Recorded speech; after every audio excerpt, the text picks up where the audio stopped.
Anthony Sutton fue un destacado historiador británico cuya obra revela una de las verdades con mayor carga de disonancia cognitiva en el público, que las élites financieras de Wall Street transfirieron tecnología y capital a los experimentos socialistas. En particular, su obra documenta tres ejemplos históricos: el socialismo bolchevique, el socialismo alemán y el socialismo del Estado benefactor americano. Sutton denominó este fenómeno como socialismo corporativo. Yes, the series I wrote at the Hoover Institution at Stanford University concerned the transfers of Western technology to the Soviet Union. And essentially it comprised three individual books. Each book covers a period of time since 1917. And then you wrote a second series of books on Wall Street. Yes, these were trade books. In other words, they're not academic books. They're written for the general public. They concerned the build-up of the three types of socialism: Bolshevik socialism in Russia, what we might call welfare socialism in the United States, and Hitlerian or National Socialism. And each book examines the financing and the contributions made by Wall Street, by international bankers, to the development of that specific form of socialism. ¿Por qué los popes del supuesto capitalismo de libre mercado colaborarían estrechamente para propiciar y establecer regímenes autoritarios, sus supuestos enemigos declarados? Capitalist and American financier helped to aid Bolshevism. The only answer, and of course this puzzled me for years, why? Because we understand there to be an opposition. And the only answer I can come to is one of captive markets. The United States did not want another United States in the world. And of course, if you look at the world map, Russia is 2 or 3 times larger than the United States. Imagine this as another United States, as another competitor to the United States. What the United States wanted, or Wall Street wanted, was a captive market. And of course, socialism is a captive market because my earlier studies at Stanford University have brought out the fact that a socialist system cannot innovate. It's got to import innovation and technology from the West. Got to import innovation and technology from the West. And so I think the aim behind this was to encourage the development of Marxism and other types of socialism, because this would give these Wall Street bankers control of a world market, a captive market. Siempre y en todo lugar, el objetivo de las élites financieras globales ha sido el mismo: el establecimiento de un sistema de gobernanza global. Sutton llega a esa conclusión. Propagandistas como H.G. Wells o el propio Huxley lo sostenían. Defensores del sistema como Carroll Quigley lo indican con total claridad. No es casual por eso que agentes como el propio Klaus Schwab tenga un busto de Lenin en su despacho, o el propio David Rockefeller calificara el actual experimento maoísta como el experimento social en China, bajo el liderazgo del presidente Mao, es uno de los más importantes y exitosos de la historia humana. El socialismo ha sido siempre su herramienta. Ahora, el capitalismo corporativista también ha sido su herramienta.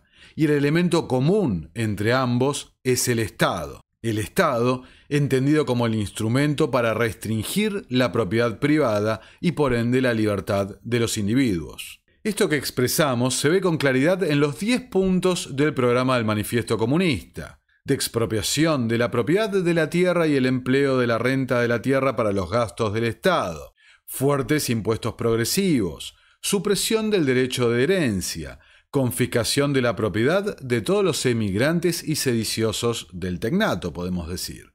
Centralización del crédito en manos del Estado por medio de un banco nacional con capital estatal y monopolio exclusivo. Dicho en otras palabras, un banco central.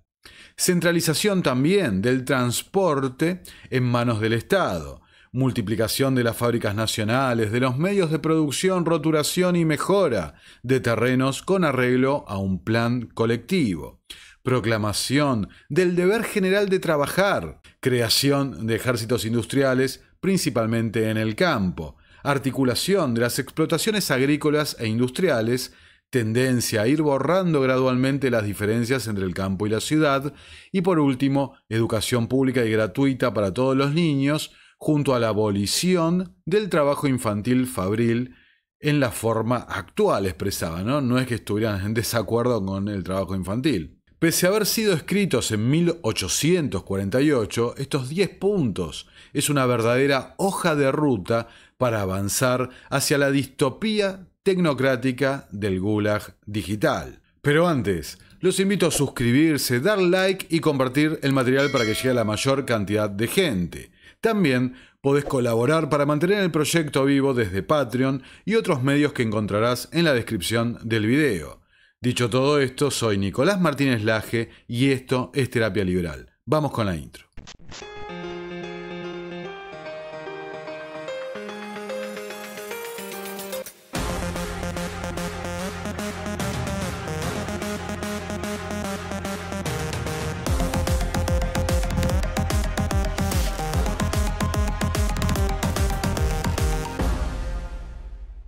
Como expresamos en otros videos, la influencia de los think tanks y grupos internacionalistas se suele ver en los funcionarios de segunda línea, y en general algo alejados del radar de la opinión pública. Sin embargo, se tratan de posiciones claves para empujar la agenda de control. Dentro de la actual administración Biden podemos mencionar dos excepciones a esta regla. El primero es el caso de la nominación del economista Jared Bernstein a la presidencia del Consejo de Asesores Económicos de la Casa Blanca. Bernstein, cuya nominación aún sigue en trámite al momento de grabar este video, es un veterano economista de la administración Clinton y Obama. Celebrado por economistas del establishment como Paul Krugman, Bernstein fue uno de los primeros nombramientos de la actual administración, designándolo primero en el equipo de transición y luego en el Consejo de Asesores Económicos para finalmente proponerlo como presidente del mismo consejo. Lo curioso de esta nominación es que Bernstein es conocido por sus posturas a favor de la desdolarización, tema sobre el cual escribió 2 columnas de opinión, la primera en el 2014, cuando trabajaba en la administración Obama, en el New York Post. Y la segunda, en el 2018, durante la administración Trump, la publicó en el Washington Post. Como escribían en Yahoo Finance, sí, aquí estaba un ex economista de la Casa Blanca, nada menos que el economista jefe del vicepresidente Joe Biden, argumentando que el estatus del dólar como moneda de reserva mundial es un privilegio que Estados Unidos ya no puede permitirse. Al momento de la nominación, cuando fue confrontado al respecto en las audiencias en el Congreso, Bernstein sencillamente expresó: ahora estoy de acuerdo con la apreciación de la importancia del dólar como moneda de reserva dominante. Es decir, que había cambiado rotundamente de opinión una vez que se había pasado al otro lado del mostrador. Bernstein, I'd like to start with you and talk about what I see as a very troubling trend that's been developing, it's been strengthening over the past several years. And that's the growing momentum and efforts of our allies and our adversaries to weaken the dollar's role as the international reserve currency. That includes Xi Jinping, Vladimir Putin. I've got an article right here that I was just reading.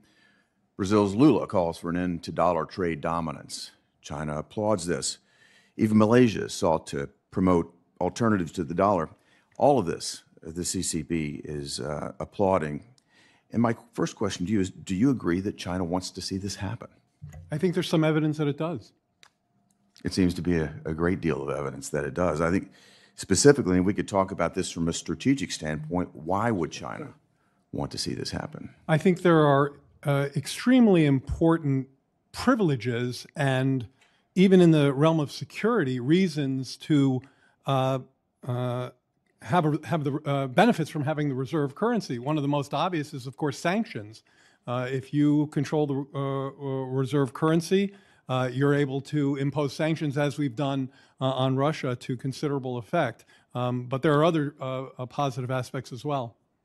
I do see the positive aspects, and that's why I want to get into this next question, which has to do with some of your writings. And you've written a number of op-eds pushing for the U.S. to willingly cede the dollar's dominance, arguing that we should, and I'm going to use some quotes, be happy to shed this privilege, and that we should, quote, dethrone King Dollar. And so I'm trying to understand if you seem to believe that China would be better off if this were to happen. I'm trying to understand where you are on this point right now. Do you think that the United States would actually be better off if the dollar were to somehow lose its status as the world? Definitely not, Senator, but I certainly understand the references you're making, and I apologize if there's confusion there. What I was trying... I'm not confused. I'm just trying to understand what... Well, I think you're actually not quite capturing what I was trying to get at there, so let me try to explain Please it to explain. you. Yeah. The benefits of having the reserve currency are, as we've discussed, and we could go on to elaborate those benefits. There are costs as well, particularly when other countries with whom we compete, China back in the 80s and 90s to some extent, but other countries as well, manage their currencies in order to have a trade advantage against us. Now, from this very dais recently, Senator Vance asked this question of Chair Powell, to the extent to which reserve currency status can strengthen the dollar and disadvantage our manufacturers. What I was trying to do in those writings was to explore both sides of the issues, the very solid benefits that I think you and I agree on, but also the costs, which I think we too often ignore, particularly to our manufacturers. Todo muy conveniente, ¿no? Por supuesto. Ahora, Bernstein pertenece al think tank Centro de Prioridades Presupuestarias y Políticas, una organización formada en 1981, vinculada a los Clinton y con una lista de donantes con los sospechosos habituales. Por ejemplo, las fundaciones Bill y Melinda Gates, las fundaciones Ford, Carnegie, Rockefeller y la Open Society de George Soros. Podemos decir que es bastante llamativo que este sea el economista de cabecera de Joe Biden, justo cuando se está dando un proceso que hemos mostrado en varios videos anteriormente, donde se está mencionando cada vez más y con más frecuencia el proceso de desdolarización. Ahora, el segundo caso que les voy a mostrar es realmente increíble, y en este caso con un desenlace completamente diferente, ya que la nominación fue retirada voluntariamente por la propuesta, la nominada. Estamos hablando de Saule Omarova, para dirigir la Oficina del Contralor de la Moneda, es decir, la reguladora de los bancos comerciales. Saule Omarova es una abogada de 56 años, nacida en la Unión de Repúblicas Socialistas Soviéticas. Su formación la realizó en la Universidad de Moscú y fue beneficiaria de la beca Lenin, graduándose en 1989 tras defender su tesis de grado, Análisis económico de Karl Marx y la teoría de la revolución en el capital. Ya afianzada en los Estados Unidos, desarrolló una carrera intercalando el mundo académico con la administración pública desde la administración republicana de George Walker Bush. Su trabajo más reconocido es su artículo de 2021 The People's Ledger, el libro de contabilidad del pueblo, en el que Omarova propone que la Reserva Federal debería proporcionar servicios bancarios al consumidor. Y cualquiera que viene siguiendo el canal puede notar que es exactamente lo que venimos diciendo respecto a la centralización, absorción y concentración del sistema bancario y potencialmente la implementación del sistema de CBDC que implicaba la fusión de la banca comercial con la banca mayorista con la Fed. Expresaba Omarova al respecto. Mi nuevo documento de trabajo aboga por una reforma integral de la estructura y la función sistémica del balance de la Reserva Federal como base para rediseñar la arquitectura central de las finanzas modernas. Ofrece un modelo para transformar el balance de la Reserva Federal en lo que llamo el libro mayor del pueblo, la plataforma pública definitiva para generar, modular y asignar crédito soberano y dinero en una economía democrática. Ciertamente, expresando estas ideas, no le resultó nada fácil a Omarova defender su nominación en el Congreso. Chairman, Professor Omarova, in your article, which was published in a law review journal last month, was entitled The People's Ledger. That's the title. And you did advocate nationalizing the business of retail banking. In your words, and I quote, "This article outlines a series of structural reforms that would radically redefine the role of a central bank as the ultimate public platform for generating, modulating, and allocating financial resources in a democratic economy, the people's ledger, end quote. You also said this article accordingly advocates full migration of demand deposits onto the Fed's balance sheet. According to your article, and I quote, the proposed reform will effectively end banking. You put end banking in quotes, but this is all your quote. The proposed reform will effectively end banking as we know it. These are all direct quotes. This is not my characterization. Do you stand by these policy proposals that you published last month? Senator, thank you for your question.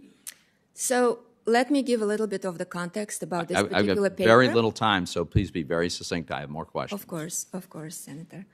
So as I said, this paper was written in the context of an ongoing academic debate on how to approach digitizing the dollar, because this seems to be an inevitable solution. The paper seeks to address the implications of that step for the entire financial system. The particular phrase that has attracted so much attention was actually my quoting a title, the title of a book that somebody else wrote about fintech effectively ending banking. My concern is the phase that's more interesting, not interesting, disturbing to me isn't necessarily ending banking as we know it, although that's exactly what would happen, but it is your phrase in which, and I'll quote again, this article accordingly advocates full migration of demand deposits onto the balance sheet. I read a lot of this paper, and it is clear to me that you are not referring exclusively to a central bank digital currency. You're talking about all demand deposits going to the Federal Reserve. Now, are you now saying you're no longer for that? Senator, what I'm trying to clarify here is the problem this paper was trying to solve.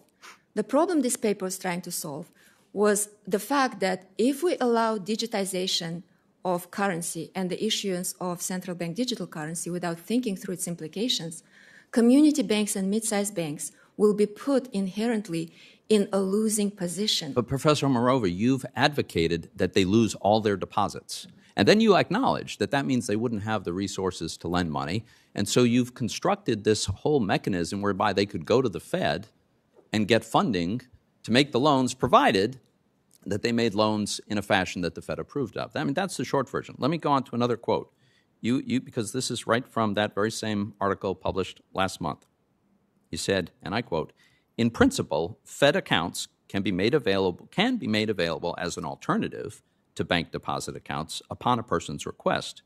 As explained below, however, the more effective option would be to transition all deposits to the Fed. That sounds pretty straightforward. When you use words like advocate, and you talk about the proposal, and you talk about a preferred option, it sounds like that's what you were for. Are you no longer for those things? Senator, being a legal academic, there is a particular way we write our ideas. Unlike economists, for example, we cannot simply claim it's an assumption and there is a model.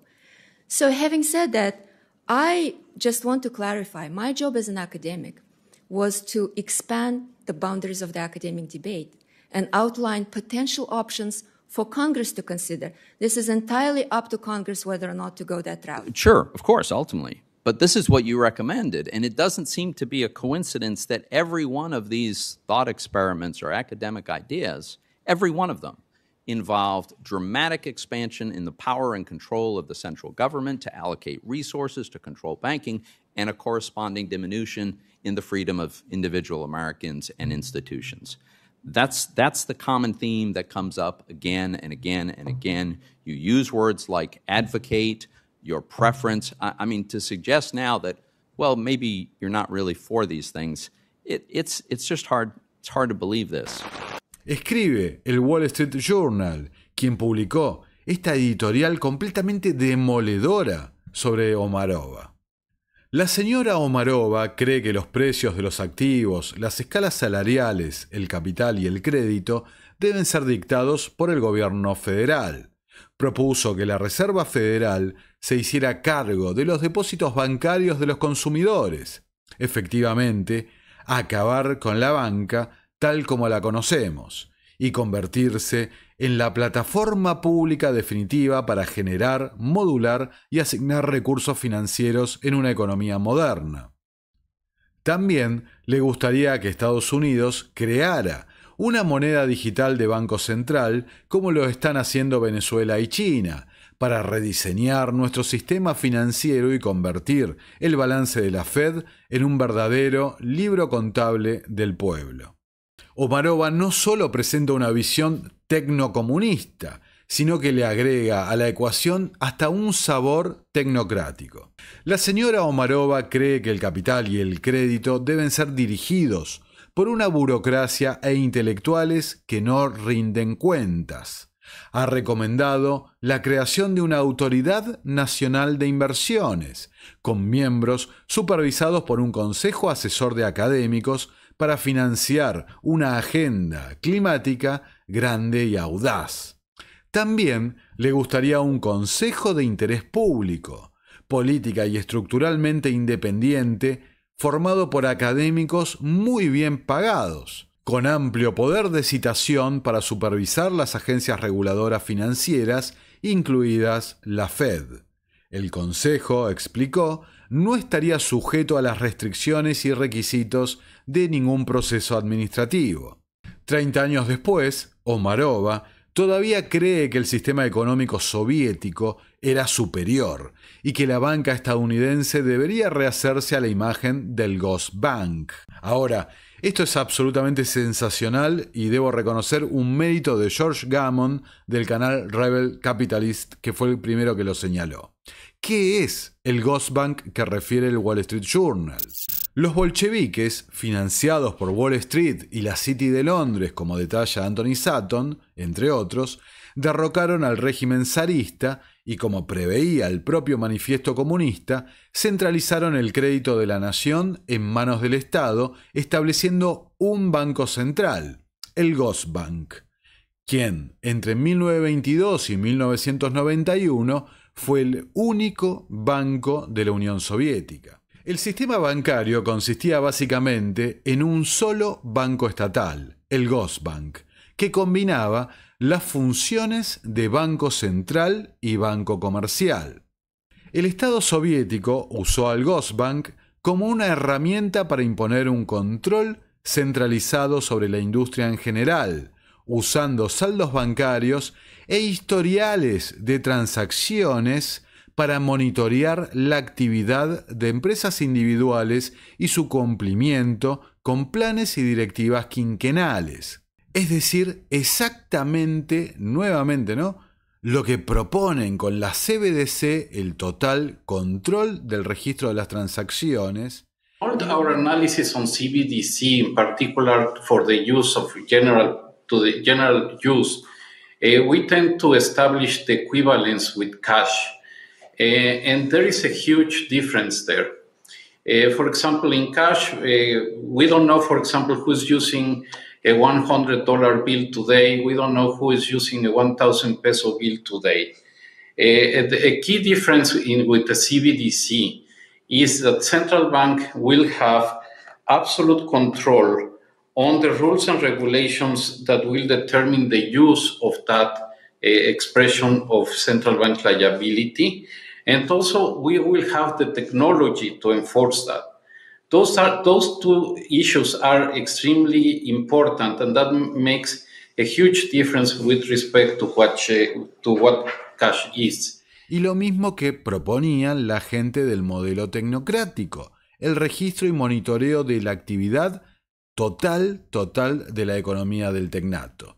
Ya lo tenían implementado en la Unión Soviética desde 1922 y es lo mismo que proponen hoy. El papel clave del sistema bancario soviético fue controlar el cumplimiento del plan, de los planes quinquenales que armaba de la planificación estatal. El plan financiero era un componente esencial de la planificación empresarial. Todos los pagos legales entre empresas tenían que pasar por el Ghost Bank, que solo autorizaba pagos respaldados por un documento de plan relevante. Así, el sistema bancario era principalmente una agencia de control total, como se puede implementar con los sistemas de crédito social o como cualquier agenda ecológica, ¿no? Asócienlo con la actualidad, con lo que están pasando. Es lo mismo de 1922. Todas las transacciones basadas en estos planes eran autorizadas por el Gosbank. La circulación del dinero estaba estrictamente dividida en dos esferas separadas. Los hogares vivían en una economía monetaria, enfrentándose principalmente a mercados de precios fijos para bienes de consumo y mano de obra. Dentro del sector estatal, las empresas podían usar legalmente solo transferencias monetarias que no fueran en efectivo, a través de un sistema bancario estrechamente controlado por los planificadores para transacciones con otras empresas. Los ahorros de los hogares se mantuvieron por primera vez en una caja de ahorros formalmente separada que se incorporó al Gosbank en 1963. Los ahorros de los hogares, es decir, confiscados, eran una fuente importante de financiación para el Estado. Es absolutamente notable, y reitero porque es increíble, la absoluta similitud, paralelismos con las ideas de la CBDC, de todos estos planes respecto a la energía y las mismas propias ideas que tenía el movimiento tecnocrático que hemos mostrado en este canal. Acá es como que se cierran todos los puntos de la agenda que estamos mostrando. Ahora, la pregunta, ¿por qué nominar a dos personas con artículos o ideas tan radicales que van a ser rechazados sumariamente cuando tome la opinión pública conocimiento al respecto? Y el concepto que se me viene a la mente es el de la ventana de Overton. Consiste en una secuencia concreta de acciones con el fin de conseguir un cambio radical en la percepción de la sociedad sobre determinados temas, que consta de 5 etapas. Pasar de lo impensable a lo radical, de lo radical a lo aceptable, de lo aceptable a lo sensato, de lo sensato a lo popular y de lo popular al hecho político. Y sin lugar a dudas, las ideas de Bernstein u Omarova, en particular Omarova, serían rechazadas y ridiculizadas sin más. A Marxist Facebook group to discuss socialist and anti-capitalist views. Now, that's what I see from your record. And you have the right to believe every one of these things. You do. This is America. But I don't mean any disrespect. I don't know whether to call you professor or comrade. Senator. Inclusive una de las propias detractoras de Omarova fue la propia secretaria del Tesoro, Janet Yellen.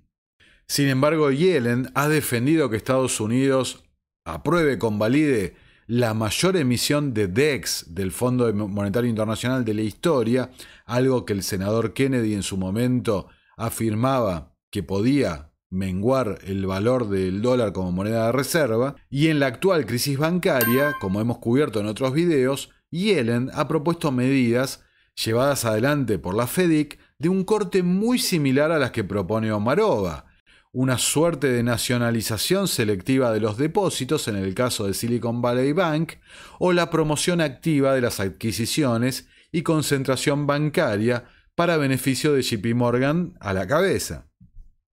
También mostramos que una parte crucial de la implementación del programa de Going Direct de BlackRock era la fusión del circuito mayorista con el minorista, ¿no? Ir directo, ¿se acuerdan? Resulta curioso que coincide absolutamente con las ideas de Omarova. Y si algo me enseñó mi propio paso por la política, es mirar con cuidado las designaciones de los funcionarios.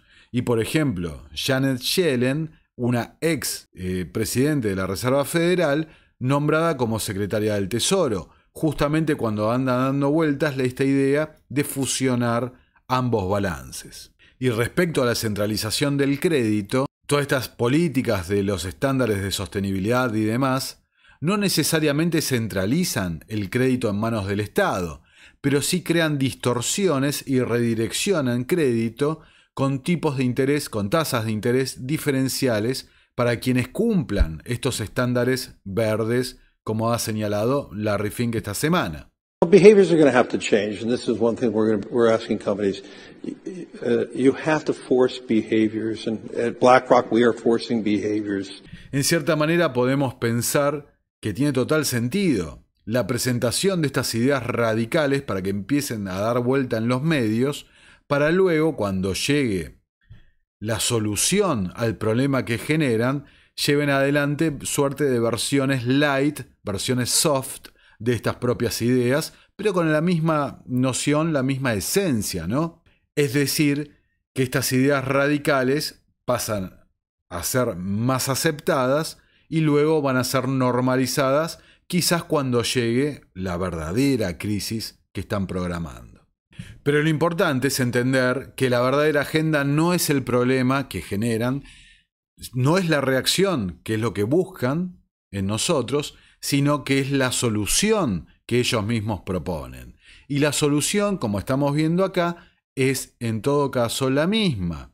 La concentración del crédito, el avance de la planificación y todo a partir de la implementación de los tokens digitales de banca central. No le digamos dinero, moneda, porque no es dinero. Son tokens digitales controlados de banca central. Comenzamos el video con un joven Anthony Sutton. Ya en sus últimos años, su investigación se profundizó hacia otros aspectos de la élite, siendo su último trabajo sobre la sociedad de Yale, Skull and Bones. Well, the causes one can only deduce at this point from the operations of these men as individuals and working together. They want to acquire power above all. Power Political to do what? power. As you look at their actions, the political power is to bring about what they call a new world order, which is a one world. But they use the Hegelian techniques, and we know enough about Hegel to know that not only does this mean the dialectic process, the creation of conflict, but it also means that individuals such as you and I, or anybody watching this program, will be cogs in the state, that we have no individual rights. Our rights for Hegel, individual rights for Hegel, come about through obedience to the state. We see it in the educational process, which we'll probably talk about later, that we have adopted what I call a Hegelian system of education, which is not to bring out your innate talents, but to prepare you to be an individual cog in the state. Sutton anticipaba con notable claridad que el modus operandi que tanto había investigado y documentado se estaba volviendo a repetir. Me refiero al actual experimento socialista, el tecnocrático chino. Is the order managing the conflict we see on the globe today? Well, it's, as I mentioned before, basically it is using the Hegelian dialectic. You establish one side, then you establish the other side, then you bring them into conflict, then you manage that conflict. So you establish Soviet Union, you establish Hitler, you bring them into conflict, World War II. By managing the conflict, you can control the next decade or so. And as I mentioned, we built up the Soviet Union. We're building up their China today, communist China. We're even going to send them military technology. So by 1990, 2000, we've established the two sides. We bring them into conflict. Now tell me, why does Reagan go along with these agreements with Red China, which he just did, to supply this technology? He's not a member of the order. Why does he respond to its stimuli? Because you've got a group within the administration who are members, who are connected with the order. When you get a group quite capable men working together, they can wear down opposition, they can erode opposition, because they're all kind of marching in step. If you get 3 men marching in step, they can do more than 20 men marching to their own step. Mientras todos estamos distraídos en la dialéctica de los opuestos, la agenda común de esta gente avanza a pasos acelerados. Tengamos en cuenta que nadie, ni del G7 o el sur global como denominan ahora, pero nadie está en contra de las identificaciones digitales, de los tokens de Banco Central o de la reingeniería de la cadena de alimentos. e inclusive de la reformulación de los propios sistemas democráticos, con la cesión de soberanía hacia la OMS para crear, como dije en otras oportunidades, los gulags digitales del siglo XXI. Ahora, ¿qué podemos hacer?, me preguntan siempre. Ciertamente, promover los ideales que lleven a una descentralización del poder. Estoy hablando de la libertad, estoy hablando del agorismo. Investigar, exponer y difundir la naturaleza del sistema arcóntico de esclavitud en el que vivimos. Y el paso siguiente es reunir lo disperso. Somos muchos más de lo que nos hacen creer. Como siempre digo, si valorás el contenido, podés colaborar para mantener el proyecto desde Patreon u otros medios. Siempre encontrarás los links en la descripción del video. Los invito a suscribirse, a dar like y comentar el material y compartirlo para que llegue a la mayor cantidad de personas. Dicho todo esto, soy Nicolás Martínez Laje y esto es Terapia Liberal. Nos vemos en una próxima y nueva edición. Muchas gracias por estar ahí.